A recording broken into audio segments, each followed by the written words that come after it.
Hey, welcome to the Growth Whisperers podcast, where everything we talk about is about building enduring great companies. Not okay companies, not flash in the pan companies, not build it up and get rid of it fast or sell it fast companies, but enduring great companies. And I'm joined today by my co-host, Brad Giles. Brad, how you doing today? Pretty good. Very good, in fact. Yeah. Middle of winter. I think it's the shortest day of the year. And yeah, middle of winter. Quite cold, but good. Everything is well. How are you? You know what? By generally, what's interesting? I thought about this the other day. I always say I'm good, but I almost always feel good. It's actually truth. And I was talking with a friend about this, and it was a mindset. And it's basically, when you burn gratitude into your brain and you find ways to be grateful for almost everything, most things look good. And even sometimes the hard things feel good. So I don't want to seem like artificial. Now I am tired today, but I am also good. Like I feel really good. I am insanely grateful, which would be my word of the day today, is gratitude. And gratitude of just, when I stop and think of how damn fortunate I am, and whether it's related to this pandemic or just in life or just with the amazing people that I get to spend time with and my awesome kids and family, and almost most of the people in my family I would say are great. And there's always people who can drive you crazy, and I can drive them crazy too. But insane gratitude to the point where like it hit me hard, maybe because I had had a birthday recently, and a bunch of stuff, like a bunch of things, but they like insanely deep gratitude, and to the point, and I plan to be on this planet at least another 50 years. I want to be healthy to 100. That's my goal. And I hope new science will help me. But like sometimes I go like, frick, it's so darn good. I like, this is like good magic. It's and that's why. So gratitude is it's deep inside me, and I feel it. And today I feel an incredible amount of it. How about you? What is your word today? And I'm sure it'll be really, really close to gratitude. No, mine is the northbound train. Obviously that's So there's a guy called Frank Costa who passed away recently here in Australia. He was president of the Geelong Football Club, and I had the very good fortune to see him present his business and talk about his business and his passion. We had a walk through his business many years ago, like 15 or so years ago. And he was a market gardener who built a $1 billion revenue business. An amazing guy. As we walk through his business, he talked about their passion and their culture, and we came across a wall, a huge wall, which would have been, I guess, like 10 meters long. And there was this picture of a train that was painted on it, 6 foot high, 2 meters high, 1.0 meters high, all the length of the wall. And you couldn't help but say, what is with that train? And he said, oh, that's the northbound train. In every one of our offices, we get an artist to paint a picture of a train on the wall that points north. And so we're going north. We're on the northbound train. If you want to go east or south or west, that's no problem. Jump off the train. But we're going north. So if you're not a part of our vision, if you're not part of what we are all about, that's okay, because we know what we're all about. And it just still, every single one of my clients, they know the northbound train, they know the story, and it's completely okay to say to someone, if you're not on the northbound train, that's okay. So mine is the northbound train. Nice. I love that example, Brad. It's a great example to use with people to help them get grounded. So today we are grateful for the northbound train. I love it when these things piece together so well. I know they always seem to. I like to sew them together. Grateful for the northbound train. I'm grateful for the people that get off the train when they don't want to be on it as well. or the opportunity myself to get off the damn train when I don't want to go where it's going. That's awesome. By the way, that's a whole other thing about the willingness to step off the train when you should. Yeah. And the art of doing that in whatever it happens to be in your life. Yeah, that's a whole other thing. So what is the show today? What are we doing? What are we talking about? What's aside from the northbound train? Well, it's kind of connected to the northbound train a little bit. It's Jim Collins' stop list. Simple, really simple, but humans have a tendency to take things on. When there's been studies that have been conducted, and when humans try to solve a problem, it's intuitive to think about adding something and not taking something away. So it goes against your intuition to think about solving a problem by subtracting or taking something away. People very, very, very rarely think about that. So one of the things that Jim Collins talks about is the stop list. In other words, building a list of things that you need to stop doing rather than starting doing, and then building that as a part of your rhythms. Yeah. And when we've done private sessions with him in his lab in Boulder, and I've shared on previous shows, we've taken 120 CEOs around the world to spend 2 days with him pre-COVID in his lab. At the end of the day, often, or when I've attended, he'll, at the end of the day, when you're talking about what you're going to do, he gets people to note the stops and say, okay, and you got to free up additional bandwidth with underutilized, resources or time to allocate to these new ideas. And he gets people to write down a couple stops and then a couple actions. It's just a tandem activity to help build that discipline of let go to start, stop to start. And it is hard. It is not natural. And I remember, there's that show, Hoarders on TV in the US, and you may not have seen it there.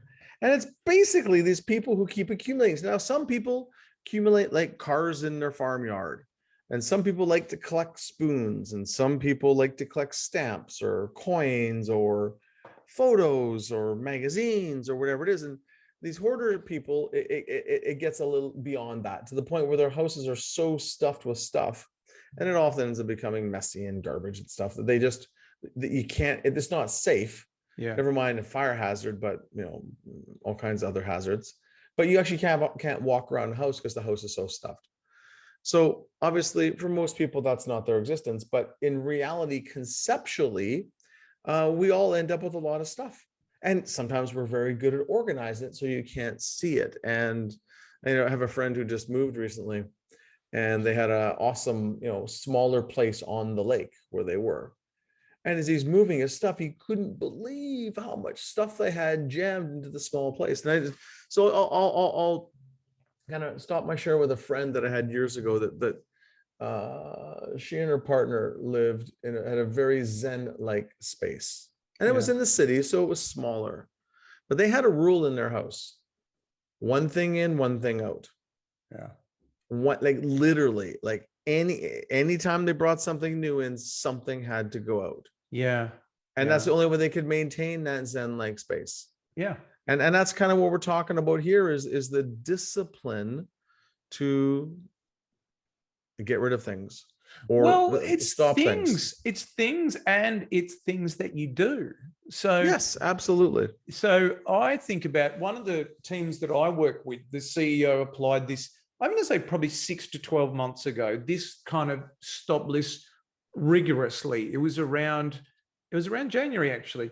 And he did it. His ritual was at the beginning of the calendar year, he would figure this out. What am I going to stop doing? And he was in YPO, and a fantastic organization that people who were in the YPO, the Young Presidents Organization, they love, and it gives them lifelong friendships. But he decided that was one of the things that he had to stop doing, which was an incredibly hard decision, because these are some of the strongest bonds that many people would do. But he said, it's taking up too much of my time, and it's sacrificing my family and everything else. And he said, no, that's it. That's got to go. A very hard decision. But in the same way that you said, in the Marie Kondo type environment, the minimalist living, if something's going in, then something's got to go out. Well, that was his. So it's not just about things, it's also about things you do. And it's also about relationships you have. Yeah. It's about people. And this is a spot that's also hard for many people, is when it could be a supplier that you don't want to work with. It could be a team member you don't want to work with. It could be a friend you don't want to spend time with.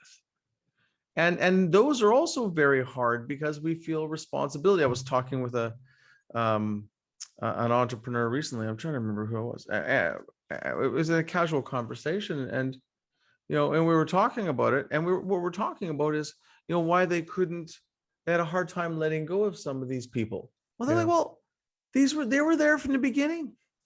They believed in me when nobody else did. They've been part of it. How can I cut loose the person? And yes, they're an underperformer today. And yes, I know it's not going to change. But these are my loyal people that gave me a start and supported me and worked with me. And how can I be heartless like that?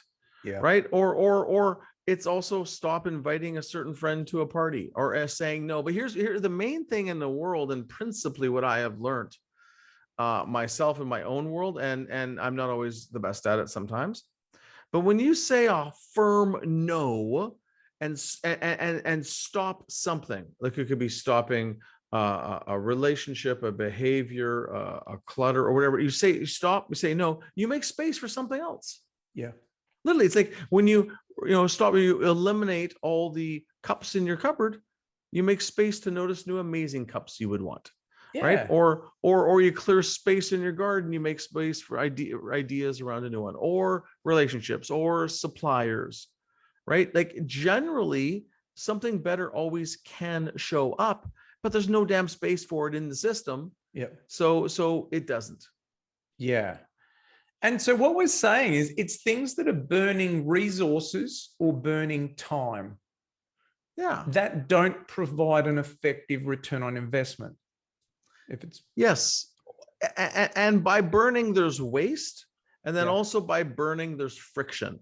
Mhm. Right? Like some of the process and relationship things it can be friction or resources. And then the stuff, the things can be resources. So it's inefficient in the system. And yeah. And so this is a thing that's really hard things for people to do. Because, and as you said up front, because we're in the mindset of just adding to it. Yeah. And usually, and I go back, and just as a simple thought, I was out on the weekend and had risotto, which can be one of my favorite dishes. And 9 times out of 10, it's not great. Like great risotto is something special. It's great or it's bad, I find. Basically it is. Yeah. It's great or it's bad.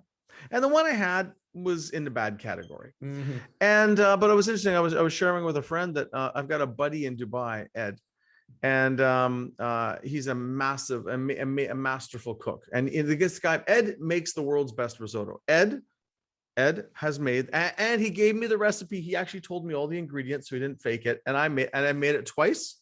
Once it was almost as good as Ed's, and then once it was bad. So I followed the rhythm. But the point I'm making is that it's simplifying things. And I remember cooking with Ed once, and it was a pasta. He used 3 ingredients in the sauce. 3. There was only 3 things. Wow. It was olive oil, chili peppers, and one other thing. It was like the best tasting pasta I had it was spectacular, right? Wow. But to get it down and reduce to just a few things requires stops. And most people, when they make a pasta, or when I make a pasta, I add a whole bunch of different things in. Yeah. Because it looks good. So by adding, we often subtract, or by subtracting, we add. And that's the idea, is to find ways to remove stuff from the system to make things simpler or flow better. Yeah. Yeah. Many plants actually can only thrive if they've been really, really heavily pruned. I don't know if you've ever been past a rose garden, but in rose gardens, the only way that they can get a great bloom in spring is if they cut them right back. So they're really only 8 to 12 inches long, at the autumn or in the winter when they do the heavy pruning. So they cut them right back. And that's what gives a really bountiful harvest of rose flowers the later that year. Now, look, metaphors aren't everything. That's a nice metaphor, but it's kind of the same in your life. What are the things that you are doing that you need to stop doing that aren't either adding value or are preventing you from bringing on something that is really high impact? Yeah, and you're just taking stuff that isn't producing a high return, and so you can reinvest it somewhere else. It's like if you were wasting $100 a month on something that was of no value, you could invest that $100 a month into something of high value, and overall, you're going to get a better return in the system. That's it. Yeah. So it's not, the principle is easy. Yep. Everyone's going to go, yes, guys, I understand this, but how do you get humans to stop? Because it's not our nature. So how do we get humans to stop the stuff and take the time to think about the things that they should stop? Well, it's habits, isn't it? I mean, it's about having a rhythm and a habit. So I mentioned earlier, I try to remind people to do this in January at a minimum. So I kind of ask, when I'm with leadership teams, I'll ask the question, what do we need to stop doing in our business? And we'll run that as a facilitated session, because there's always things that have built up, or there's systems or processes, or there's things where we just have to question it. Now, this is different from another exercise I do about the brutal facts. This is simply like we can do a whole separate. I think we have done a whole separate. We have. It's a separate conversation. It was so good I forgot it. But what this is what do we need to stop doing? This is it's a very different and important question to have it as a habit. Yeah, and for example, we have our quarterly team meeting happening tomorrow, and I as we're talking about this, I go, I don't think it's on the agenda. I think I might have forgot it, and I got a post-it note right here that I'm going to make sure we talk about individually. Yeah. What are we going to stop doing? And as a team, what do we stop doing to free up resources? Because again, we're always adding new things. We could do this. We could do this. That's our creative process. So the first thing is you got to have a time to actually have the discussion as a team. What are you going to stop doing? And make individual commitments or group commitments. And then the second, as we've already talked about, is look at things that burn resources, don't provide a return, or they provide a weak return, or they frustrate things a lot. We've talked about number 3 half years. It should be a rhythm. It should be every quarter, every year.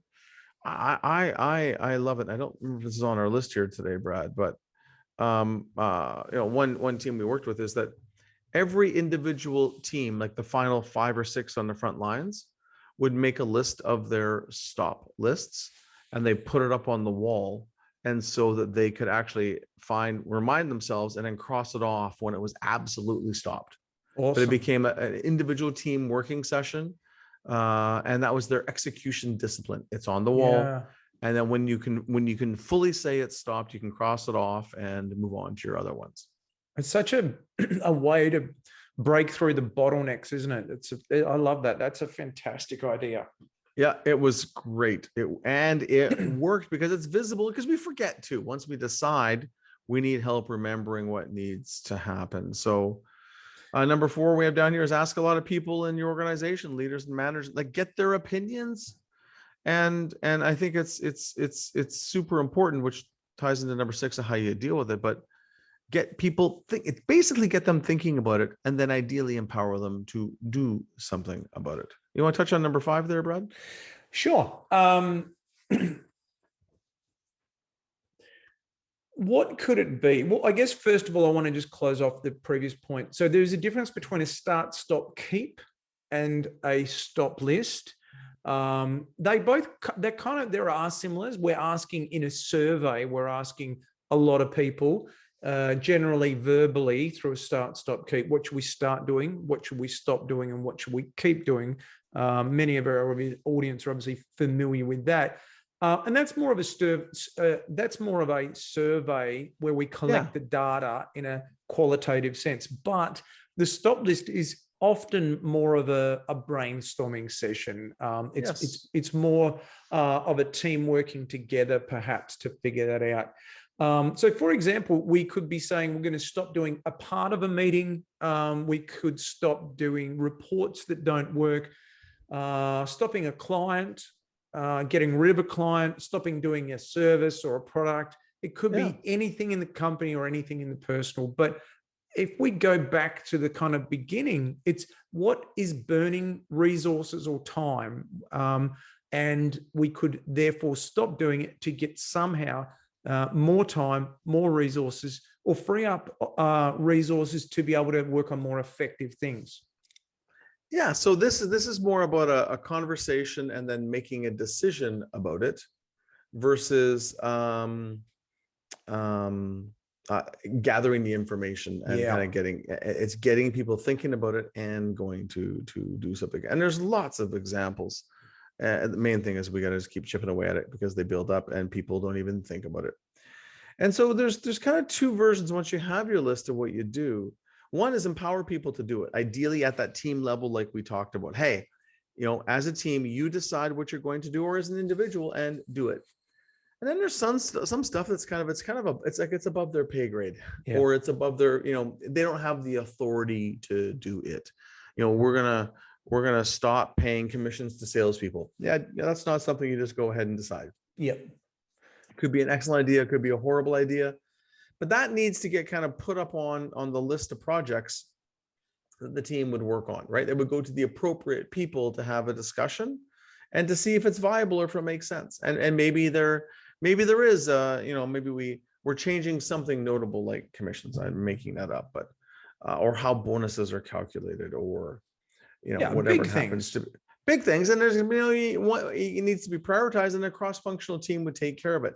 The key idea is it doesn't stop us from doing a lot of the little simple things that do burn a lot of resources. Those are so. We did some work with Bain, the consulting firm, around Net Promoter Score, and they just called it inner loop and outer loop. Inner loop is like it's all within your control. You and your team go do it. Outer loop involves other parts of the business, and you can't decide without consultation or working with others. I love that. And we just want to make sure that people don't get bogged down on inner loop stuff they can do, and just like let them run while we go do the other things, because otherwise we'll get slow and bureaucratic. We don't want that. And so I guess then what we really get to is knowing that it's not human nature to say, what are we going to stop? It's human nature to think about problems, but then think, what can we add? What can we start? What can we do to solve that problem? Instead, what we're saying, build a rhythm, a pattern, a habit into your life where you ask the question individually and with your team, what can you stop doing? What is the thing that you can stop doing around anything, really? Like just the open question, what should we stop doing? And in my experience, people come up with all sorts of different interesting and amazing ideas. Some of them are good, some of them not so good, but it goes against our intuition, which is why we should do it. Yeah, exactly. And why people need our help. So look, this is insanely simple and it's rarely done. That's the idea and why we're talking about it. It's not rocket science, yet people's businesses get congested and need help doing this stuff and weaving things out of the system, because then it just allows things to flow better. And like my friend Ed's pasta dish, a lot of stuff is removed from the typical pasta dish and it's outstanding. It's so darn simple, and that is not normal. I never, ever, ever would have made pasta that way. Never. Yet that's something learned from masterful Italian cooking. He knows based on how he was taught in his family. But normally there would be like 7 other ingredients, and it would look good, but it's just stopping things and elimination. So removing to simplify, right? And there's something I wrote down. It was earlier on. I'm just going to look at my notes. Oh, that's a different one. That's a different principle. But basically simplifying it to make it better, or removing things to make it better. Awesome. Good thinking for us. Very good. So yeah, let's let's start thinking about what we can stop. That's another way to put it. All right. So what a good chat that we've had today. Yeah, this should be a rhythm. What are the things that don't burn? What are the things that are burning resources or time? How do you stop doing them? And how do you get your team involved in that? So with all of that, ask yourself the question, what can we stop doing? This has been the Growth Whisperers. I'm Brad Giles, and you can find me at evolutionpartners.com.au. You can find the video version on YouTube, obviously, and you can find Kevin at lawrenceandco.com. Thanks very much for listening. We would love to see you again next week on the Growth Whisperers. Have a great week.